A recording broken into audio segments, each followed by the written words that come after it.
Hey, what's up? Sort of response video.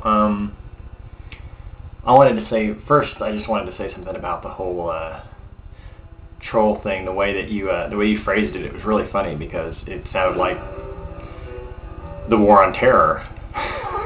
It's like you got this sort of war against no one in particular, just seemingly random people, and it's like. I at first I thought you were going to make that analogy, but then I thought, well, maybe you just realized it was implicit and it wasn't really necessary. To make that like people can pretty much put two and two together and get four. But mainly I wanted to talk about language and some of your assertions about language and the sort of descent into more casual forms of writing and speaking. And it was funny that you mentioned Abraham Lincoln as a great orator. It's like one of the things that made him a great orator, and is one of the things that actually makes him responsible for really beginning this sort of like downward trend. He used common vernacular in his speeches. A lot more than any of the politicians of his day. I mean, that was one of the things that made him an interesting. If you compare him to his contemporaries, his use of colloquialism and such was much more prevalent, than any speakers of his time. But he wasn't the only one. If you look at like Charles Dickens or Samuel Clemens, Mark Twain, specifically, they were. And it was the 19th century, really, if you look at it, that sort of started to come into prominence, this whole idea of phonetically writing out dialectical speech. Like this is the way people actually speak. And on the one hand, you can say, well, it's this downward trend towards people being less well-spoken.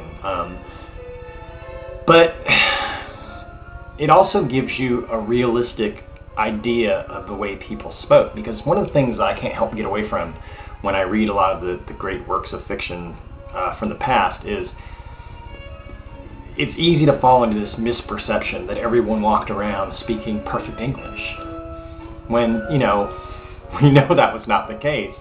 In fact, it wasn't until the 20th century really that more people started speaking such great English, because like when my grandmother was in school in in grammar school in 1917, they used to have elocution lessons. And so it's funny because there was this trend towards writing in vernacular that started in the 19th century, but and it continued through the 20th century, but through the mid part of the 20th century people were speaking better. They had better diction, and they spoke much better English than we do today because of elocution lessons and things like that sort of have fallen away as we've gone on. So I don't know. I have kind of mixed feelings about this, because I think there will always be people crafting language and writing, and they're going to be in the minority. But it used to be that they were the only ones that could get their voices out there. I think it's going to be probably, I wouldn't even say the same amount, I'd say probably more, just because there are more people. But you don't sort of have these gatekeepers like you used to have. Like you had to struggle away and hoping that the big publishing company or the network executive or the studio head would see your talent and hire you.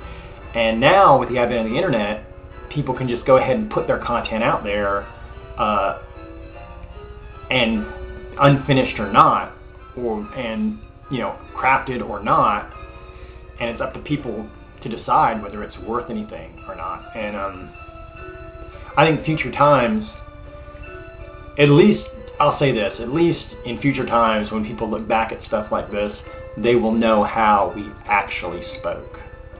They won't have some misimpression that we were all walking around, yes, old man, how are you? Would you like some tea? Yes, thank you very much. Oh yes, I find it's most lovely. It's like, no. We don't talk like that. Hmm. But just as the the printing press, and it's always about technology, isn't it? New technologies, when it comes to information, tend to change the culture in a lot of ways. Like the printing press turned millions of people into readers that had not previously been big readers.